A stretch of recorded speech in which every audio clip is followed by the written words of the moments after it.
Alors, bonjour à toutes et à tous et bienvenue dans cette vidéo. Donc, je vais vous faire une petite revue de la dernière extension qui est sortie en français pour le jeu Hero Realms et qui s'appelle La Ruine de Tandar. C'est une extension qui bouleverse un petit peu les codes de ce jeu-là, qui est un jeu normalement d'affrontement à la base, surtout je pense prévu pour le 1 contre 1, mais qui peut se jouer à 1 contre plusieurs avec les decks boss ou en, en versus, en mode compétitif, mais par équipe. Là, cette extension-là, elle introduit donc le mode coop. Donc vous allez pouvoir jouer cette campagne de 1 à 5 joueurs. Ça veut dire qu'elle peut se faire en solo également. Et elle introduit pas que le mode coop. Comme je l'ai dit, c'est une campagne, ça introduit également le mode campagne. Parce que ça pourrait être juste un mode coop où on a juste des joueurs fictifs à affronter, mais il y a un suivi en fait dans les affrontements qu'on peut faire. Tout ça, c'est profilé dans une campagne. Alors, je vais vous montrer un petit peu le rangement pour ce jeu-là, avant de vous parler de cette extension-là. Je vais juste m'attarder quelques secondes là-dessus, parce que le matériel de cette boîte-là, je l'ai rangé ici, dans ces deux boîtes, j'ai rien du tout. Je vais mettre ça de côté. Et puis ça, c'est une boîte que je vous avais déjà montré, qu'on pouvait acheter, dans laquelle il y avait une carte supplémentaire et des sleeves. Et puis j'ai mis tout le contenu là-dedans. Alors, très rapidement, ici, qu'est-ce que j'ai? Il y a les cartes qui forment qu'on va acheter pour enrichir nos decks. Donc les cartes du marché ici. Ici, c'est les cartes génériques qu'on ne mélange pas à la bibliothèque depuis le début, typiquement les pièces d'or, les rubis, dagues, épées, ce genre de choses. On va dire que tout ça, c'est ce qui va aller alimenter notre deck. Ici, il y a les différentes cartes de classe, donc sorcier, clerc, guerrier, etc.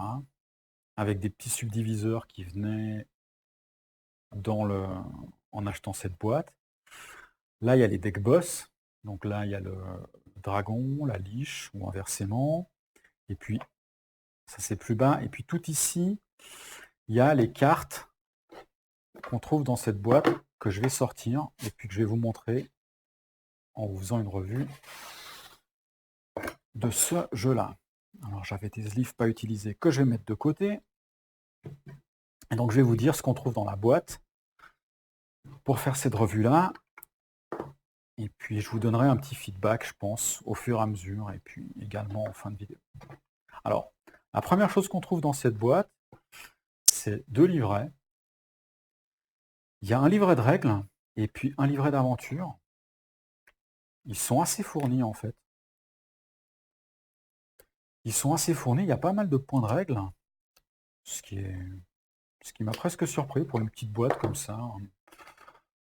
Alors bon, je pense que c'est parce que le mode campagne, il n'était pas forcément pensé dès le départ pour ce jeu, c'est quelque chose qui est venu se greffer, donc il y a des mots-clés en plus, il y a des notions en plus, il y a des notions qu'on avait déjà vues dans les extensions précédentes, qui sont répétées ici. Et puis à la fin, il y a des choses qui ne sont pas forcément indispensables à lire tout de suite, qui sont les descriptions de compétences, ce genre de choses. Voilà, donc livret de règles. Et puis le livret d'aventure, lui, qu'est-ce qu'il fait? Il décrit la mise en place des alors je vais dire des différents scénarios. Ici, on appelle ça des affrontements. Un affrontement, c'est en gros un combat contre un boss. Donc il y a les différentes règles de mise en place, il y a un petit peu d'histoire, mais c'est vraiment assez superficiel, je trouve. Et puis il y a des conditions de fin de partie avec des récompenses qu'on va recevoir.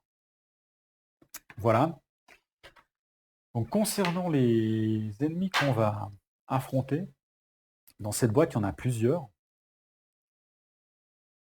Alors, je vous les montre un petit peu. Donc, on va commencer par affronter celui-là, parce qu'il y a plusieurs actes dans cette campagne. Alors, acte affrontement, si je parle d'acte ou d'affrontement, je veux dire la même chose, d'accord? Donc il y a typiquement celui-là qu'on va combattre au tout début. Après, il y aura au choix, parce qu'il y a des embranchements, un de ces deux. Donc ça, c'est le premier acte. Ça, c'est ce qu'on va rencontrer pendant le deuxième acte. Pendant le troisième acte, ce sera elle. Mais le dernier acte, il est divisé en deux parties.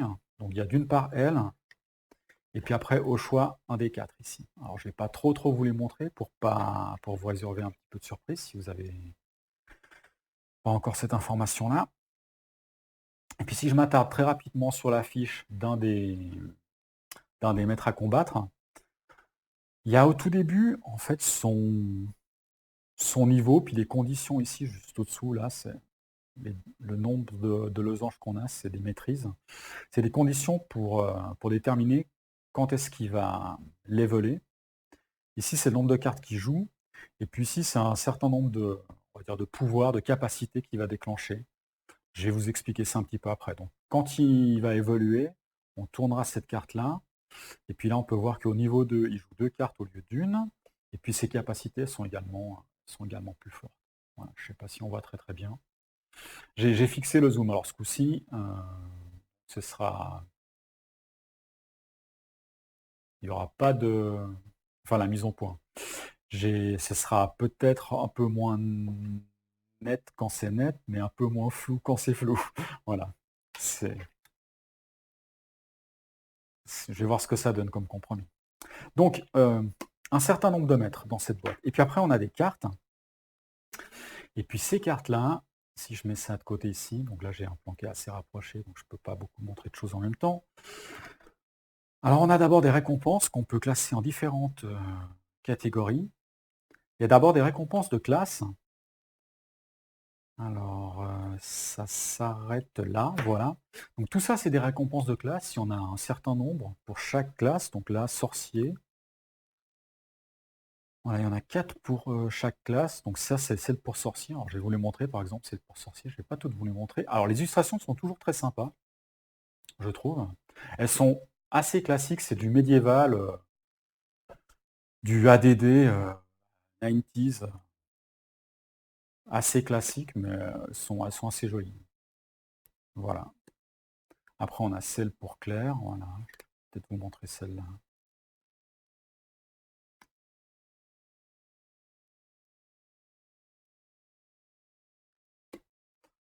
Donc on a un certain nombre de récompenses. Ces récompenses, on va pouvoir les gagner potentiellement à la fin d'un acte, à la fin d'un affrontement. Et puis ce sera des cartes qu'on va pouvoir inclure dans notre deck.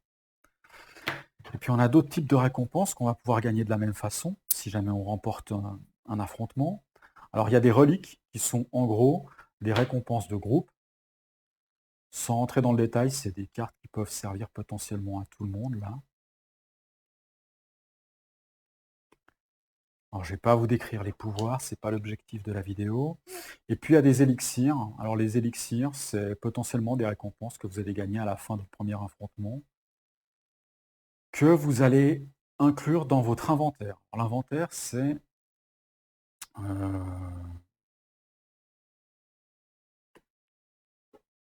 Ouais, ils vont dans l'inventaire. Là, j'ai un blanc. Je ne suis plus très sûr, mais ils vont dans l'inventaire. Il me semble l'inventaire, c'est la zone de jeu que vous avez à côté de votre pioche. Si vous jouez avec les decks de classe, vous avez déjà l'habitude de ça. C'est des cartes que vous pouvez utiliser n'importe quand, mais qui ne vont pas se remélanger dans votre bibliothèque. Donc ça, c'est des récompenses qu'on peut recevoir potentiellement en fin de mission. Et puis, qu'est-ce qu'on a également ici? Alors ça, c'est en gros des aptitudes, des capacités qu'on va pouvoir acheter avec des points d'expérience. Alors, on va pouvoir augmenter sa santé. Donc là, pour le guerrier, par exemple. Et puis, il y a 2 niveaux d'augmentation, d'accord? Donc, il y en a une pour chaque classe. Et puis après, il y a tout un tas de compétences ou d'aptitudes qu'on va pouvoir choisir et augmenter. Je vais revenir un petit peu là-dessus plus tard. Mais ça, en gros, ça, ce que je viens de vous montrer, et ça, c'est des cartes qui servent à booster votre personnage avec les récompenses que vous recevez à la fin d'une quête. Et puis qu'est-ce qu'on a enfin comme carte? Et ben on a les cartes qui vont être utilisées dans le deck des ennemis qu'on va jouer. Alors, on peut diviser ces cartes en plusieurs catégories. Là à nouveau. Donc ces cartes-là, elles ont des petits icônes ici avec une tête de démon et puis un chiffre. Donc là, il y a le 1. Sur toutes celles-là, il y a le 2. Je vais les mettre ici. Je vais mettre les livres de règles de côté, on n'en a plus vraiment besoin. Sur toutes celles-là, il y a le 3.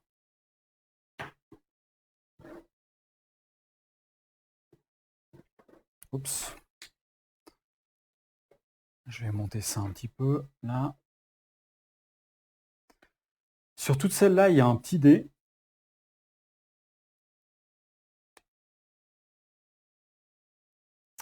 Il se trouve là. Et enfin, sur celle-là, il y a un petit M. Ça, c'est des maîtrises. Voilà. Alors, comment est-ce qu'on constitue le deck d'un ennemi? Alors, la première chose que je peux vous montrer, c'est peut-être ça. Quand vous choisissez un ennemi, selon le lac dans lequel vous êtes, ou l'affrontement, ici c'est le premier, vous allez prendre le paquet qui correspond à l'affrontement, donc ici le paquet 1.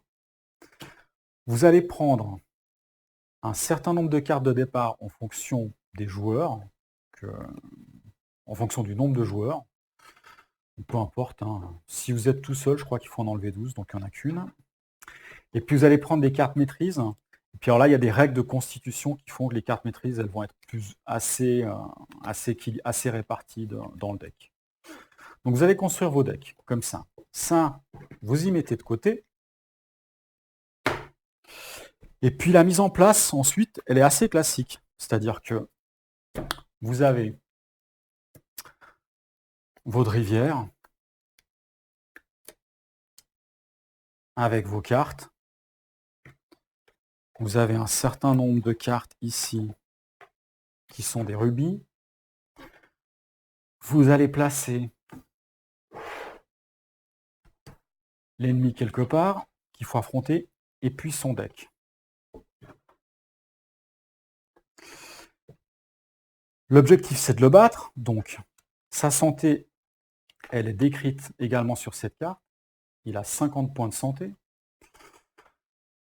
Donc, quand vous voulez jouer, il va y avoir la phase où c'est le maître qui joue, et puis la phase où c'est le joueur qui joue. Et puis, on alterne comme ça. Donc, maître, joueur, maître, joueur, maître, joueur, en fonction du nombre de joueurs. Donc, il y a chaque fois un joueur actif, en fait. Alors, quand c'est le joueur qui joue, ça se passe de façon très classique. Là, je me rends compte qu'on ne voit pas très bien. Pardon, vu que j'ai voulu avoir un plan très resserré. Il faut que je fasse attention à ça. Quand c'est le joueur qui joue, ça se passe de façon très classique. Ben, vous pouvez acheter des decks, des cartes sur la rivière. On réapprovisionne la rivière, etc. Et puis, vous pouvez attaquer soit le maître, soit des serviteurs d'élite qui seront dans sa zone, soit des serviteurs qui seront dans votre zone. Donc la notion de zone, elle est décrite dans les règles. Je ne vais pas aller dans le détail. Et puis quand c'est le maître qui joue, eh ben, il faut simplement piocher une carte. Et puis ici, on peut voir qu'il y a une gemme d'une certaine couleur. Donc il faut commencer par regarder en fait les capacités à appliquer. Par exemple, le jaune ici, eh ben, il se soigne de 2. Si jamais c'était du rouge, c'était un dégât de 3 qui ferait. Et puis il peut faire d'autres choses. Alors je vous en montre par exemple une autre ici. Ça, c'est un serviteur. Donc c'est pas un serviteur d'élite, donc c'est un serviteur qui va aller dans la zone d'un joueur. Donc d'abord, il y a le côté bleu qui fait que ça peut assommer des champions et puis faire des dégâts. Et puis après, ça va dans la zone de joueur. Et puis il a 4 points. Il fait 4 points de dégâts quand on le tape. Voilà. La phase du maître, c'est ça. C'est simplement piocher une carte, appliquer ça. Donc on calcule le pool de dégâts, le pool de soins, comme avec comme quand un joueur joue de façon classique, et puis on applique les effets, et puis selon le type de carte qu'on a, si c'est des serviteurs élites, ou serviteurs, ou bien danger, les cartes elles vont être éphémères, ou bien aller se positionner dans certaines zones. Et puis quand c'est des maîtrises, c'est des cartes qu'on met à côté du maître, et puis ici, je vous ai dit qu'il y avait des losanges, le nombre de losanges, c'est le nombre de maîtrises qu'il faut avant que le maître monte de niveau. Donc là, il y en a une. Si à un moment dans le deck, ben, j'en prends une deuxième, puis une troisième, ben, à la troisième, ben, il va monter de niveau, voilà, tout simplement. Puis il faudra défausser les cartes et les mettre dans les maîtrises et les mettre dans la défausse du maître. Voilà, c'est assez simple en fait, c'est assez basique, assez fluide, ça fonctionne assez bien. C'est voilà, c'est une sorte de une implémentation scriptée des actions que peut effectuer un joueur fictif. Alors, ce que je peux dire là-dessus, c'est que d'après si vous lisez le livre de règles, souvent alors, il y a différents niveaux de difficulté. Où il faut inclure soit des cartes de départ dans le deck, soit c'est un joueur qui commence, soit c'est le maître qui commence, selon le niveau de difficulté. Moi, je dois dire que j'y ai joué au niveau de difficulté intermédiaire, et je trouvais que c'était pas très très difficile, contrairement à ce qui était dit dans le livre d'aventure ou le livre de règles, je sais plus. Je trouve que faut pas hésiter, voilà, faut pas hésiter à commencer pas en difficulté débutant, difficulté intermédiaire. Moi, c'est un minimum, on va dire. Voilà, c'est un minimum. Après, ça dépend de votre connaissance du jeu, quoi. Mais commencez pas en débutant, ça c'est sûr et certain, parce que vous allez rouler sur le jeu, je pense. Enfin, quoique, à une carte près, non. Pas forcément, quoi. Ou à quelques cartes près selon le nombre de joueurs dans le deck du maître. Mais voilà, je pense qu'il faut commencer tout de suite au moins intermédiaire ou au-dessus.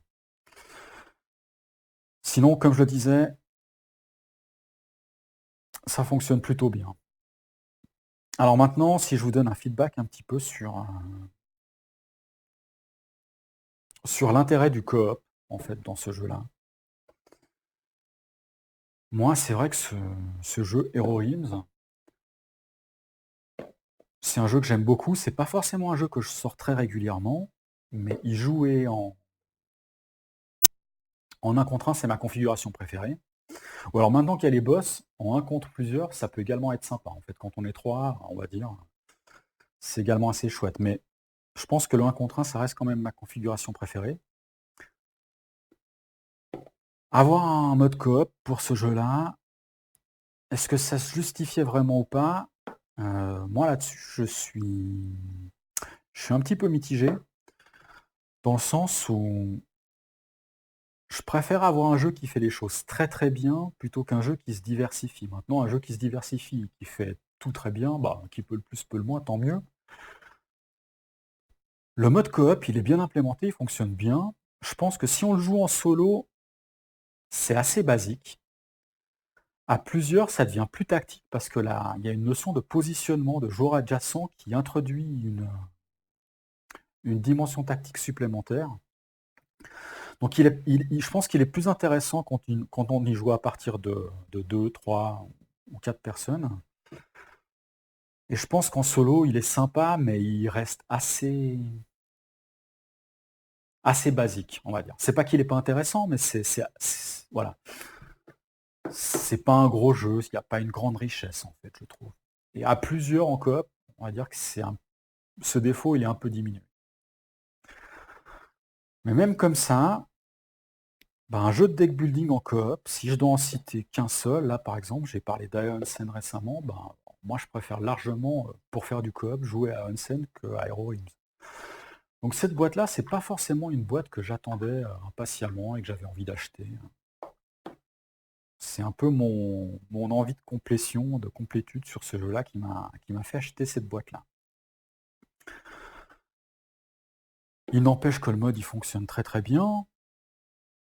Ça a quand même un avantage, le fait de pouvoir faire du coop. C'est déjà pour ceux qui sont vraiment fans de ce jeu-là, qui jouent peut-être plus régulièrement que moi, avoir un mode campagne. Je pense que les gens vont être ravis.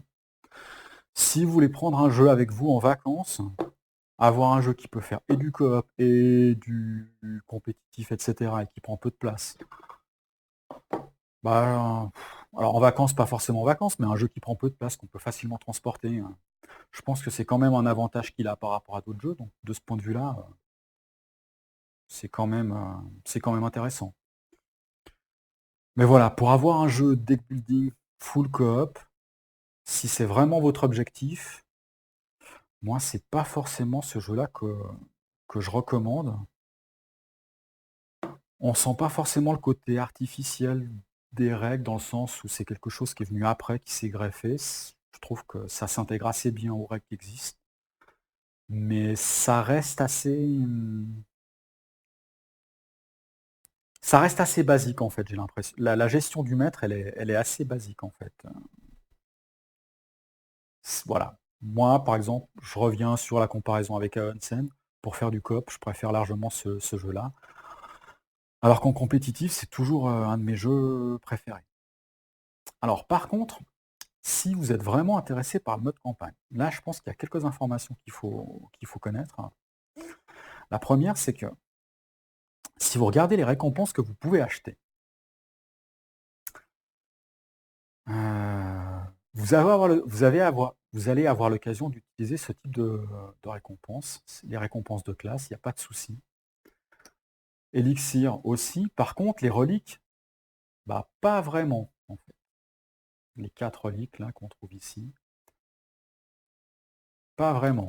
De même, si je reviens un petit peu là-dessus, parce que je voulais vous parler un petit peu des augmentations qu'on peut avoir, alors je vais écarter ça.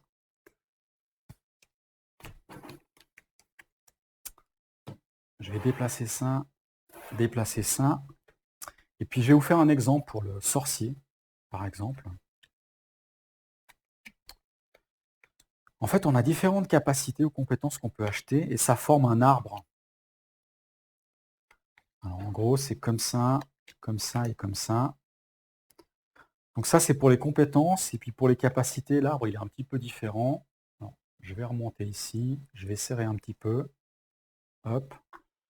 Et puis là, c'est comme ça, comme ça, comme ça. Et puis après, ici, il y a des embranchements. Donc là, je remonte un petit peu, je resserre.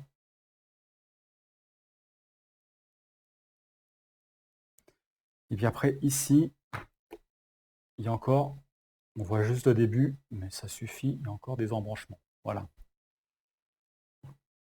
Donc quand vous recevez des points d'expérience, vous pouvez soit augmenter votre santé, comme je le disais. Donc vous poserez cette carte à côté de votre héros, puis vous commencerez avec plus 5 de santé, par exemple. Vous pouvez également acheter des... Alors, au début, les compétences de héros que vous avez, elles sont remplacées par celles de niveau. Parce que chaque héros a des capacités, des compétences. Puis ensuite, vous allez pouvoir leveler en fait ces compétences. Avec un point, par exemple, vous allez pouvoir prendre celle-là ou celle-là, puis après, vous allez pouvoir prendre celle-là. Si vous avez pris celle-là, ou si vous êtes là, vous allez pouvoir prendre celle-là ou celle-là. Donc, il y a, voilà. Voir ça comme un arbre, d'accord, de décision. Si je suis là, j'ai le choix entre ces deux. Si je suis là, j'ai le choix entre ces deux. Puis ici, c'est ça, ça, puis après j'ai le choix, et puis après, pareil. On commence à recevoir des points de compétence, enfin des points d'expérience, après l'acte 2. Et donc, comme il n'y a que 3 actes, bah, vous vous rendez bien compte que vous n'allez pas vraiment pouvoir construire un héros avec plein de compétences. Voilà, plein de compétences, en fait. Vous n'allez pas pouvoir développer complètement votre héros. Surtout qu'une fois que vous avez fait toute la boucle, c'est là que vous allez pouvoir acheter la partie niveau 2 de points de vie, puis repartir dans votre achat de compétences et puis prendre celle qu'il y a dans un autre arbre. Alors, je donne un exemple parce que c'est peut-être pas très clair ce que j'ai dit, c'est j'achète ça, j'achète ça, j'achète ça. Donc là, j'ai la dernière, là, j'ai la plus élevée en termes de compétences de transfert, la capacité de boule de feu, là. J'ai ça, ça, ça, ça, ça.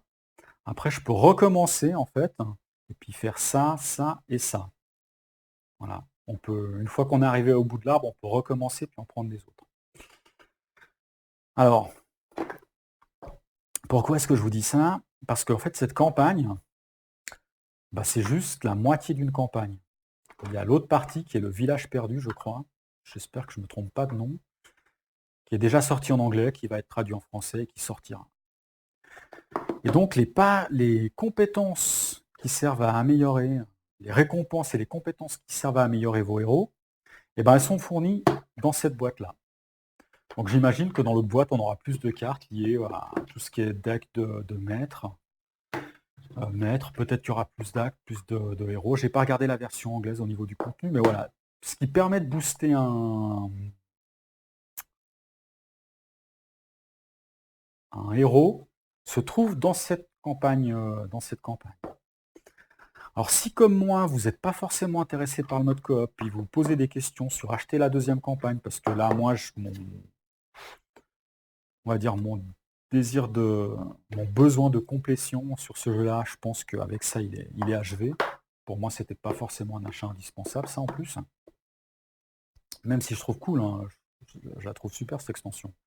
C'est juste que par rapport à ce que j'ai, c'est soit redondant, soit j'en ai pas besoin. Et ben, il y a quand même un certain nombre de cartes qu'on pourrait penser qui ne sont pas forcément utilisables. Alors il y a un bémol à ça, enfin un bémol, hein, plutôt un côté positif, hein, c'est que ces cartes-là, vous pouvez très très bien les utiliser pour booster vos héros et faire du compétitif. C'est-à-dire que quand vous jouez avec des classes, en 1 versus 1 ou en 2 versus 2, peu importe,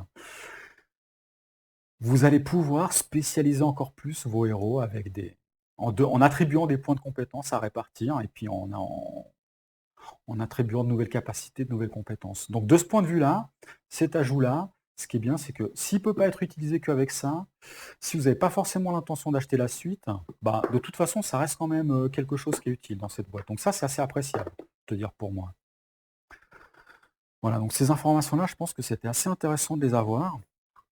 Si vous n'êtes pas sûr d'acheter ça, et puis si vous avez acheté ça, si vous n'êtes pas sûr d'acheter la boîte suivante, si comme moi, dans ce jeu-là, ce que vous privilégiez, c'est plutôt le mode compétitif.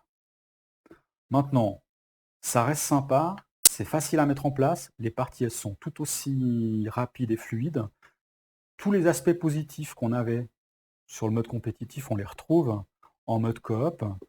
Et puis c'est pas très très cher. Donc pour quelque chose pour une petite boîte comme ça qui coûte pas très cher, on a pas mal d'heures de jeu. Donc comme ça prend pas beaucoup de place et que c'est pas très cher, ça peut être des arguments qui pour moi pourraient justifier l'achat de la suite de cette campagne. Voilà, c'est à peu près tout ce que je voulais vous dire sur cette extension, la ruine de Tandar pour Hero Realms. Alors, moi, avant de conclure cette vidéo-là, si jamais je vous parle un petit peu de la suite, parce que j'ai pas eu forcément beaucoup de temps de... J'aurais voulu faire d'autres vidéos, mais j'ai pas eu beaucoup de temps. Je parlais de Aeon Sand, il y a la dernière extension que j'ai achetée, en fait. Je me demandais si c'était intéressant que j'en fasse une revue. Moi, ce jeu-là me plaît, donc ça me plaît toujours d'en parler. Un petit peu à la même façon que j'ai fait, un petit peu comme la revue que j'ai fait dernièrement. C'est une extension qui est à peu près sur le même format. Il y a également, bon, Star Wars, j'attends de la bordure extérieure, j'attends de faire quelques parties avant de faire une revue, parce qu'il faut que je prenne en expérience dessus avant de faire une vraie revue. Mais sinon, il y a la nouvelle campagne du jeu de cartes Horror Arkham que j'ai acheté. Donc ça, je pense que je vais en faire une revue. En fait, je me posais la question surtout, est-ce que ça valait le coup que je fasse une revue sur le jeu Nemesis, maintenant que j'ai beaucoup d'expérience, également en mode semi-coop, alors que j'ai fait pas mal de vidéos dessus. Et je me demandais si ça valait le coup que je fasse une revue sur l'extension pour Aeon Sen, sachant que je dois également filmer des parties. Pas dans l'immédiat, mais là c'est en train de se profiler. Je vais bientôt planifier ça avec un ami. Donc si vous avez un feedback là-dessus à me donner, Ça peut peut-être m'aiguiller parce que, bon, moi, ce qui compte quand je fais des vidéos, c'est surtout l'intérêt que je peux avoir, le plaisir que je prends et puis si jamais je vois que ça peut apporter quelque chose. C'est quelque chose que je fais de façon assez spontanée donc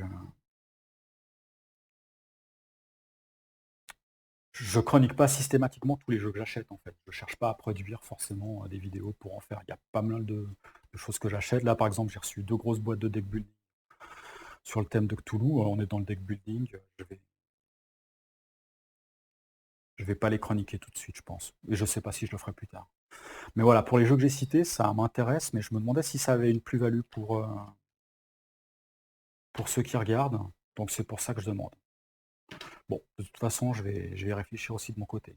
Donc je vous dis peut-être à bientôt dans une prochaine vidéo, je ne sais pas ce sera laquelle, en fonction du temps et puis des choix que je vais faire. Arkham ou bien une autre petite extension, à voir. D'ici là, portez-vous bien. Allez, ciao ciao.